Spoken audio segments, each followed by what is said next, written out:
Oke.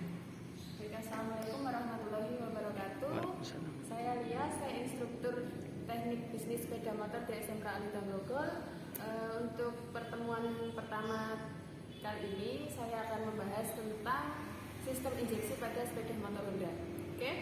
Nah, sistem injeksi sendiri itu terdiri dari 3 bagian, 3 garis besar. Yang pertama adalah sensor, yang kedua adalah prosesor, yang ketiga adalah aktuator.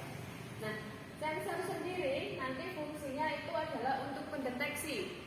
Nah, terus kemudian di prosesor, prosesor ini yang memproses sinyal dari sensor.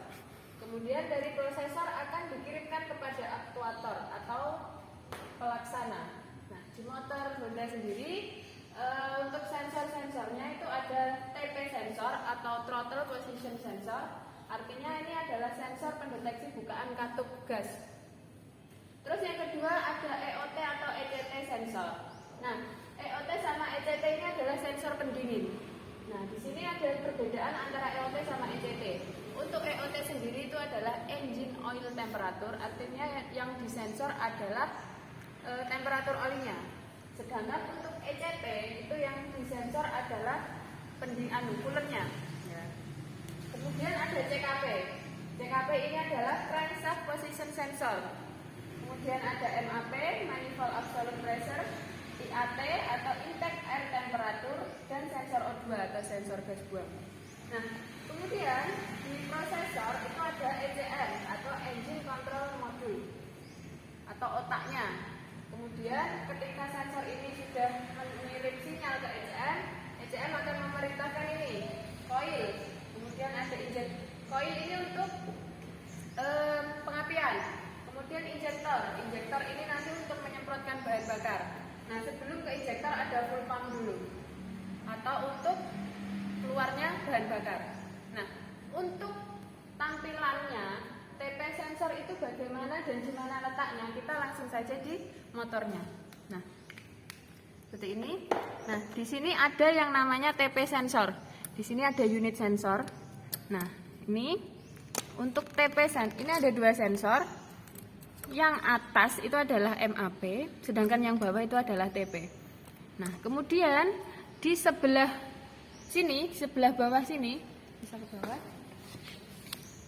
Ini adalah sensor EOT atau engine oil temperature. Kalau motornya pakai motor ini motor beat, maka dia adalah EOT atau olinya yang disensor. Misalnya kita pakai motor Vario, itu bukan EOT tapi ECT. Begitu. Oke, dan ini adalah soket untuk sensor O2. Sensor O2 ini soketnya doang, terus untuk sensornya dia langsung di bawah langsung sama knalpot. Kemudian untuk sensor CKP itu terletak di dalam sini. Nah, ini adalah kabelnya. Fungsi CKP sendiri itu adalah crankshaft position sensor atau biasa kalau motor biasa itu disebutnya pulser atau sebagai timing pengapian, pick up coil. Terus kemudian di bagian prosesor ada ECM atau engine control module. Nah, ini adalah engine control module atau otaknya. Jadi semua data dari sensor yang diproses akan masuk ke ECM. Nah, di sini adalah ECM. Ini semua data nanti akan masuk ke sini sebelum akhirnya dia ke aktuator. Kemudian di aktuator sendiri di sini ada full pump. Nah, full pump. Di sini ada full pump.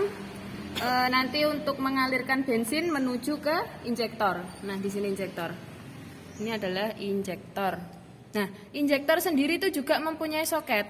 Nah, di sini ini adalah soketnya injektor. Nah, nanti kalau injektornya rusak, dia juga bisa mendiagnosis sendiri, ya. Terus yang terakhir adalah coil. Nah, coil ini coil ini. Ini coil. Letaknya di sini untuk coilnya. Ini nanti berhubungan untuk pengapian, ya. Untuk pengapian ada coil. Nah, kalau tadi kita sudah mengetahui sensor, prosesor, dan aktuator, sekarang kita akan mencoba mendiagnosis kerusakan pada salah satu sensor atau aktuator. Nah, ketika salah satu sensor itu mengalami kerusakan, maka bisa dilihat di lampu mil ini lampu mil yang ada gambar engine-nya ini, atau biasa disebut dengan malfunction indicator lamp, artinya indikator lampu kegagalan. Misalkan yang akan kita trouble adalah sensor TP. Sensor TP kita buka, coba kita buka sensor TP. Nah, sensor TP itu mempunyai kode kegagalan sebanyak 8 kedipan. Maka di mil nanti juga akan menyala selama 8 kedipan. Kita hitung bersama. 1, 2, 3, 4, 5, 6, 7, 8. Oke, ada 8 kedipan.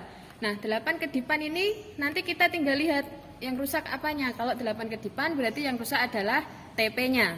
Kalau misalkan ada 7 kedipan, yang rusak adalah EOT atau ECT-nya. Tinggal mencocokkan seperti itu. Nah, kemudian kita akan lihat sensor EOT. 1, 2, 3, 4, 5, 6, 7, 8, 7, sorry. Oke, sensor EOT ada 7 kedipan ya. Oke. Oke, ini ada sensor EOT. Nah, setelah sensor tadi, kita coba ke aktuator. Ya, itu ada injektor. Injektor yang tadi punya soket ya. Injektor ini ada 12 kedipan. Coba kita buktikan. Oke, kita coba trouble di bagian aktuator, yaitu bagian injektornya. Nah, kalau injektor itu kode kerusakannya ada 12 ya. Coba kita buktikan apakah ada 12 beneran. Oke. Oke, bentar. Oke, kita lihat. Nah, ini nyala panjang. Nyala panjang itu dihitung 10. Sekali lagi.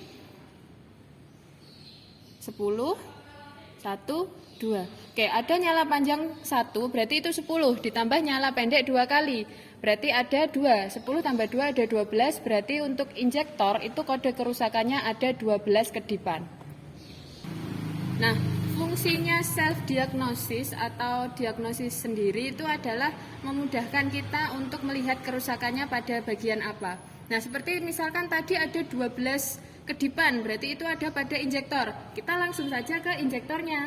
Nah, misalnya ada putus kabel atau ada yang di sini kotor dan gimana, itu bisa juga nanti langsung kita bersihkan. Misalnya kita pasang kayak gini. Nah, setelah itu apakah kalau dipasang kayak gini itu motor sudah kembali normal? Tidak. Motor kalau sudah diperbaiki seperti ini, dia masih menyimpan kode kerusakan. Oke. Kode kerusakan itu harus dihapus atau dalam bahasanya itu direset. Nah, supaya tidak membaca kode kerusakan yang lainnya. Nah, cara meresetnya seperti apa? Yang pertama ini, kita ada DLC atau data link connector. Nah, ini data link connector. Kemudian yang kedua ada SCS. Nah, ini SCS. Nah, ini sebenarnya untuk SCS ini adalah kabel biasa, kabel jumper biasa ya. Oke. Ini kita masukkan ke DLC-nya. Nah, masukkan sini. Oke. Nah, sudah masuk. Selain pakai SCS gini, kalian juga bisa pakai kabel jumper biasa, langsung dimasukkan gitu ya. Terus langsung kita reset. Cara meresetnya yang pertama, nah, tunggu kedipan dulu. Nah, motor kedip. Terus setelah itu di sini dicabut, dimasukkan lagi, tidak boleh lebih dari 5 detik. Oke, berarti ini sudah terset. Kita coba matikan. Kita nyalakan lagi. Nah, kalau di sini lampu mil sudah menyala seperti ini, berarti menandakan reset berhasil. Kalau reset nggak berhasil, biasanya dia masih akan menyimpan kode kerusakan yang tadi. Ini adalah cara reset menggunakan DLC dan SCS. Sekian, terima kasih materi untuk sistem injeksi dan self diagnosis serta reset dengan menggunakan SCS. Untuk selanjutnya kita akan mencoba mereset dan membaca kode kerusakan dengan menggunakan HIDS scanner. Oke, terima kasih. Assalamualaikum warahmatullahi wabarakatuh. Waalaikumsalam.